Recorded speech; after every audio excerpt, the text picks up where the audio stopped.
This is a great question because it's also relevant to the NL Central. Ryan Fagan wrote a piece, headline, "Who will be this year's Orioles? It could be the Cincinnati Reds." Please explain. I like that. I mean, I like that angle. Tell us why you came to that conclusion.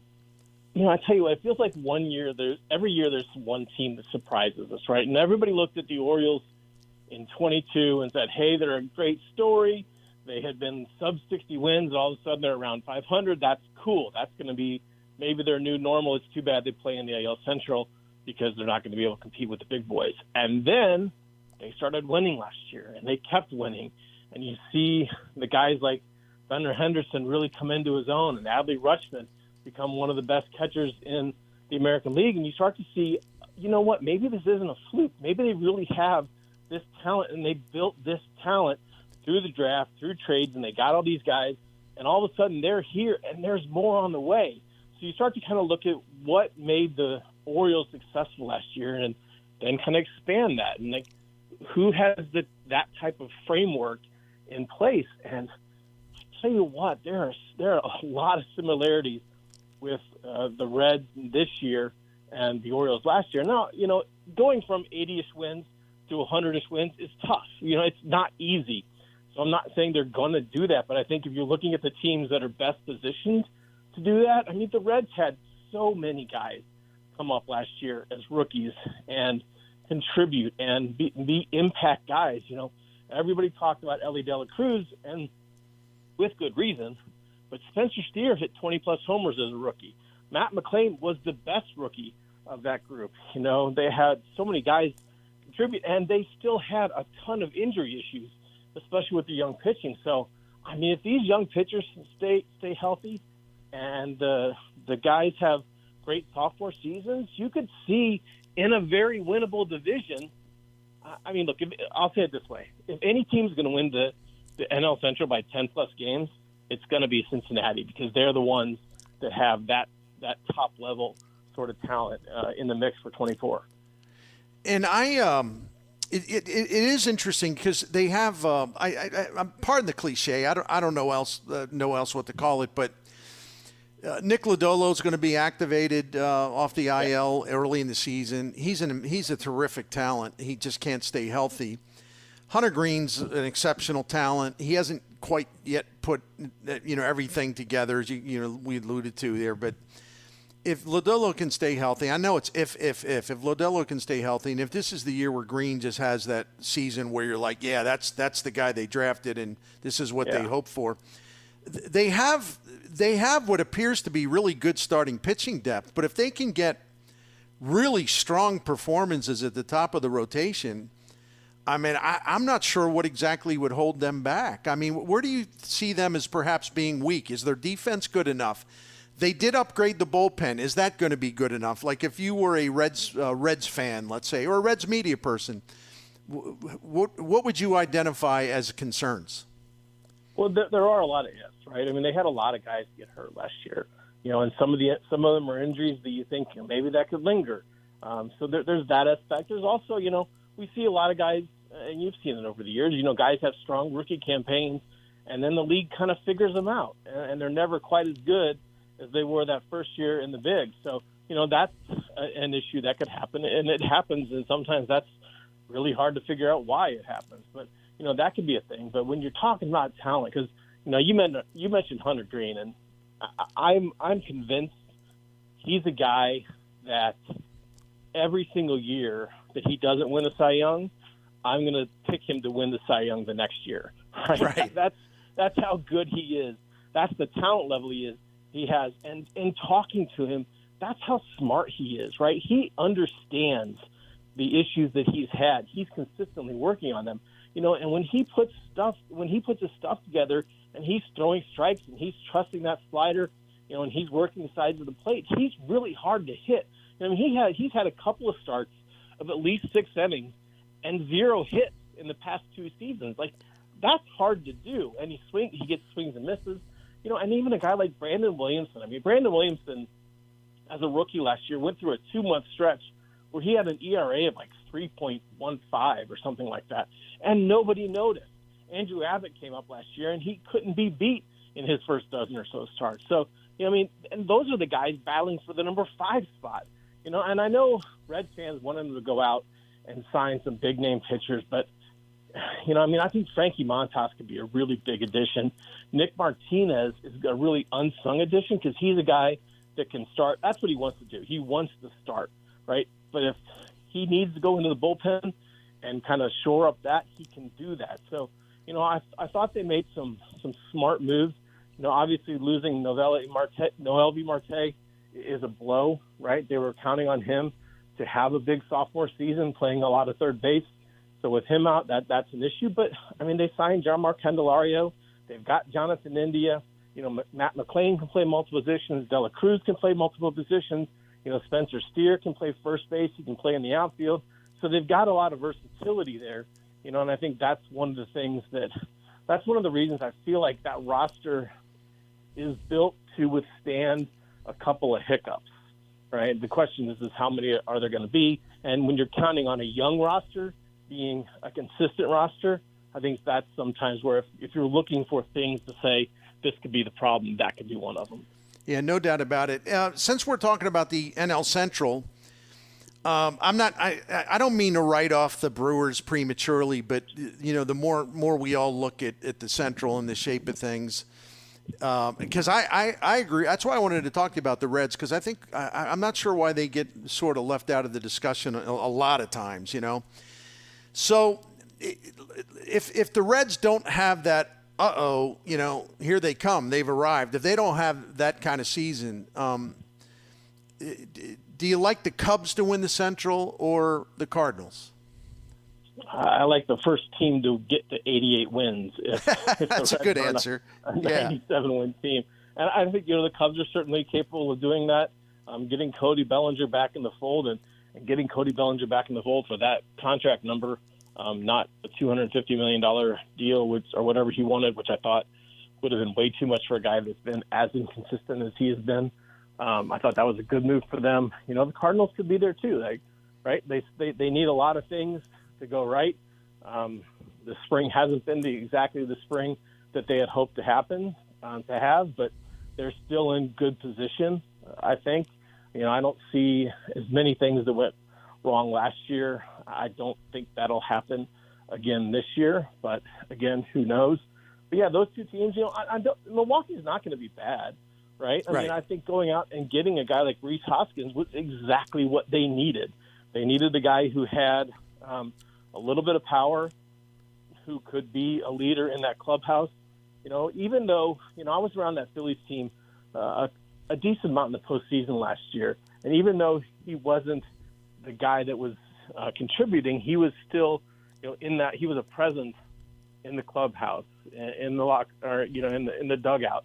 He's a guy that I think is going to be a big piece to what they have. And, the Brewers still have some good arms in there. And so they're going to be there. They're not going to be a 60-win team. They're not going to be a 90-win team, but they'll probably be in that, 75 to 85 range along with everybody else.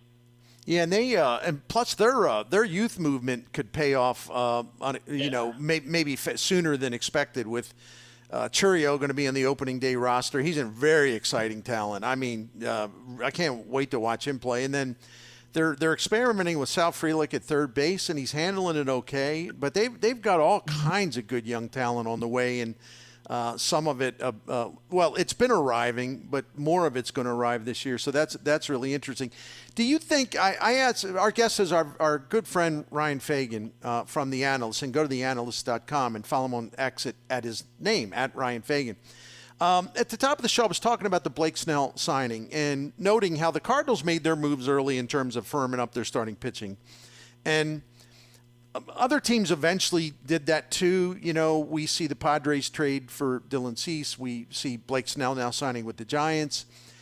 And my question that I asked, and I want to pose it to you, was that we all agreed that the Cardinals did pretty well this offseason. But, now that more and more teams have been adding in the National League, do you think the Cardinals did enough?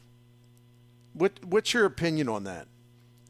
I don't think they set the sights quite high enough.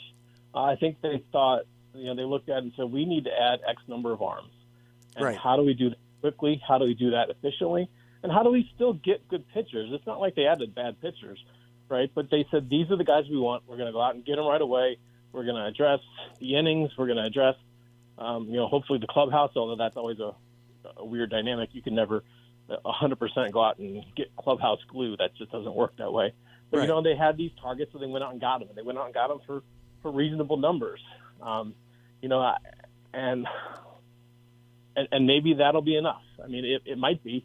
That's a lot of relying on arms that have a lot of miles on them, right? And I know I'm not saying anything that nobody doesn't know with that, but it's counting on a lot there. And if those guys stay healthy and pitch, in the case of Lynn, pitch better than they did last year, they could be a team that's right there. But they didn't set their sights at improving to 95 wins, to 100 wins, to being a favorite in the World Series. They have a team that could win a World Series, but they wouldn't be a favorite at any step along the way, which we've seen in the past doesn't really matter. But, so I think it's not that they didn't do what they wanted to do. I'm just not sure they quite set that bar. No, and that's fair. Yeah, that's a totally fair evaluation, because that's certainly my biggest question about them, because they didn't really. I don't know what I would have identified as like a position player upgrade. They did sign 2 relievers, although Middleton's hurt, and I think he'll be all right. But you have to wait and see with those forearms. And they did bring in a lot of hard throwing relievers. I mean, who apparently have a pretty high ceiling. I don't know whether they needed something else among their position players. Now, it's easy to say it now or, at any other time if because you've got Edmund banged up and you got Nootbaar banged up. I don't know if there was a move they could have made to make them, perhaps fortify the lineup. And so that's just another question I have. It's not even a criticism. It's just a question. But to be fair, it's not like I'm sitting here and I have a list that said, they should have done that in terms of position players, So I don't know. I hope the Crawford and Carpenter thing helps. I do think Crawford's made a really, really strong impression on that entire roster down in spring training. They're like, wow, this guy's everything everybody said he was as far as just taking charge and being there for everybody. So we'll see what that amounts to. 'Cause I do think that we in the media, I'm not talking about you, I'm speaking for myself. We sometimes we make too big of a deal about that leadership and tangibles. However, the Cardinals absolutely had a mess in the clubhouse last season, so I don't blame them for trying to firm that up. Yeah, there's a reason everybody in San Francisco, the fan base and the players in the front office, they all love Brandon Crawford. There's no doubt about that. I think he's going to be a good thing there. But the Cardinals were in kind of a tough position because they do have guys coming up that deserve a chance to play, that deserve a chance to have a hiccup and to kind of stay in there. And it's hard to go out and make upgrades when you have those guys there, because it's not like, when you look at Walker and Gorman and Wynn and, even guys like Victor Scott and JC and the guys below them, they've got big upsides, right? Like right. They're not guys that are going to be at best a platoon guy, right? So I think that's why when it's hard to maybe go out, especially a year like this, when there just wasn't much out there in the way of impact bats. There wasn't much on the market, in the free agent market or the trade market. So it would have been tough. I think you can look at it and say, could they have gotten a better starter to add to that mix? Sure. And the way it turned out, yeah, they could have. But, nobody in the world would have guessed Blake Snow would sign for 2 years and $62 million. There's just no way anybody could have thought that would happen. And can you imagine the angst among Cardinals fans if they hadn't done anything and waited until, a couple days ago to finally add a Blake Snell? So, I think their offseason, like I said, it wasn't a bad offseason. Just I don't think they shot quite as high as they could have. No, I again, that's a really fair assessment. Our guest is Ryan Fagan from The Analyst, and follow him on Twitter at or X at his name, Ryan Fagan. I want to let's talk about Snell. And when we look at the Giants, it isn't just that they signed Blake Snell, boy, they've got the top 2 finishers in the National League Cy Young Award race last year now, plus Kyle Harrison, plus they expect to get Robbie Ray maybe after the All-Star break. And so if you look at it, I mean, if Ray is good, they have like 3 Cy Young caliber starters, because Ray did win the Cy Young in the American League, or maybe the National League. I forget. Yeah, it might have been the strike season. I forget, but he did win a Cy Young. The AL with the Jays, yeah. Right. Yeah, with the Jays. Okay, thank you. But, man, they did a lot of other things, too. I mean, they signed that good-looking center fielder from South Korea, spent a lot of money there. They signed Soler. They signed Matt Chapman, and I'm probably leaving some other stuff out. What do we make of the Giants now? They were a bit of an afterthought. Can they be I don't think they can be an afterthought now, especially if we're talking about one of those 3 wild card spots. Yeah, they're an interesting team because, I feel like the Giants – and, look, it's going to be interesting to see how different they are this year with Bob Melvin as opposed to how they were the last couple of years with Gabe Kapler. You're not going to see as much platooning. You're not going to see as heavily of an analytics-based matchup plan as they have had the last couple of years. I think they're going to let guys go out and be starters, right? You didn't see that a whole lot last year.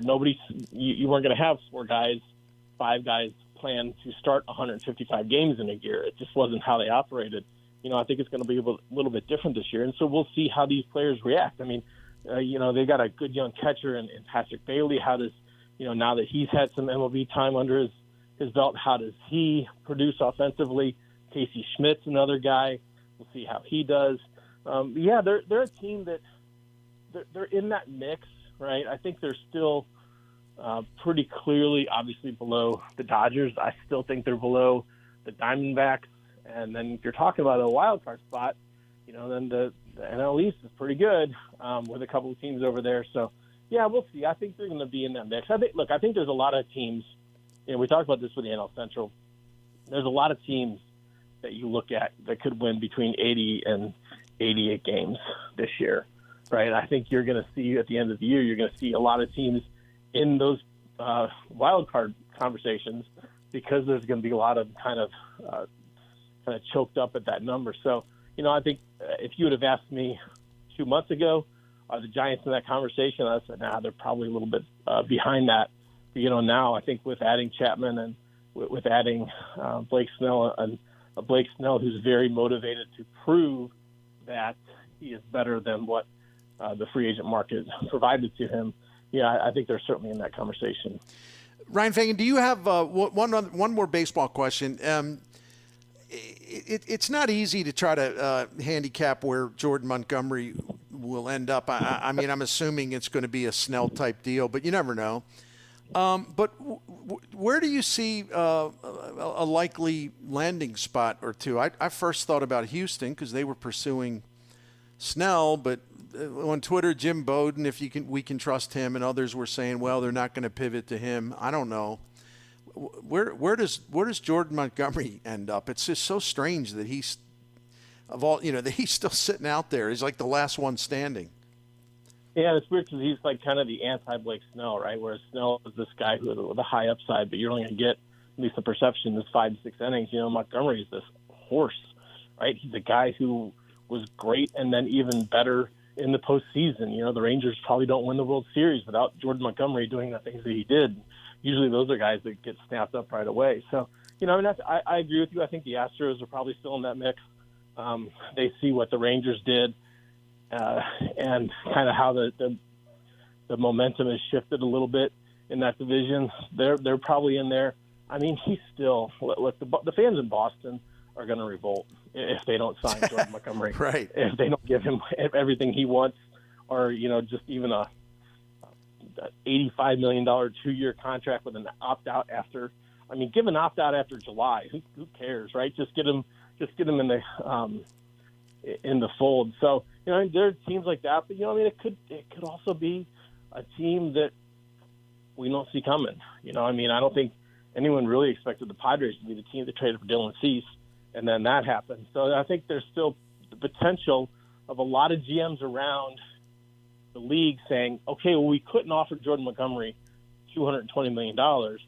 well, let's go to ownership and see if we can get $80 million for 3 years, and that might bring some more teams to the table that wouldn't have been there a couple months ago. Ryan, I know I've always enjoyed talking to you, and there was some fresh baseball stuff I wanted to talk about, but I know you write a lot of NCAA basketball too, and we're technically the tournament starts tonight with one of the first 4 games. Right. Who do you like? Who do you see in the Final Four? Who do you think's got the best chance of getting the Final Four? Who do you see ultimately winning this thing? I mean, it's hard to go against UConn, right? Yeah. I mean, they were so good last year. I mean, they were criminally underseeded as a 4 seed last year, and then went out and proved that they were better. And they faced a lot of tough tests this year, and they've been a team that sometimes they wouldn't play well for a half, and then all of a sudden they figure it out and they get a couple baskets, and then they won by 10, right? I think they're the best team. I think if you're looking at I know you're talking about the defensive metrics and whatnot. Houston's defensive numbers are insane, right?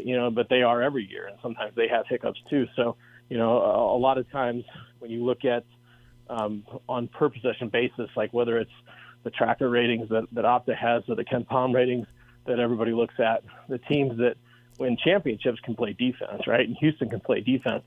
And I think the Cougars and Calvin Sampson are very motivated to kind of avenge what has happened in March a couple of the last few years. So they're a team. Right. I think I'm sorry, but I don't believe in Purdue.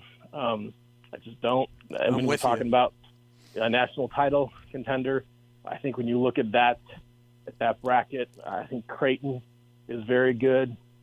I think Tennessee is a team that can cause a lot of problems. So yeah, I mean it's going to be fun. I think that. But that bracket, I will say this about UConn. That bracket, that region they have to go through includes 2 of the other 3 Final Four teams last year. It includes the Big Ten champion, the tournament champion, the SEC tournament champion, and the Big 12 tournament champion. And they could have to beat all of those teams along the way. They could have to beat a Final Four team in round 2, the SEC champ in round 3. I guess they wouldn't have to face one. But, yeah, they could have to face 3 of those 4 teams. I mean, that's just – it's brutal, right? And you can't have a hiccup in March. If you have a hiccup, you're out. And they're going to face these teams that are tested and are used to winning. It's going to be a challenge. I'm still picking them, but it's going to be a challenge. No, I'm with you, man. That's kind of how I see it too. I mean, I'm almost resistant to picking them because we don't see teams repeat. It hadn't happened since Billy Donovan in Florida, 2006, 2007. But they're the best team in the country, and they've been remarkably consistent. It's not like they're flaky. We've all seen really outstanding teams, but they tend to be flaky, and they have a flaky game, and then it's all over. So there's a trustworthy factor, trustworthiness factor to UConn. That's kind of what tipped it for me. Doesn't mean it'll happen, but that's what you and I are thinking alike on that. So. It's going to be fun. I love the tournament. Really, really love the tournament. Listen, man, thanks so much for your time today. Kept you a long time. I apologize if that got in the way of anything. But, I'll always enjoy talking to you. So we'll talk again soon. For sure. Enjoy baseball. Enjoy baseball. Enjoy the tournament. All right. All right, it's our friend Ryan Fagan.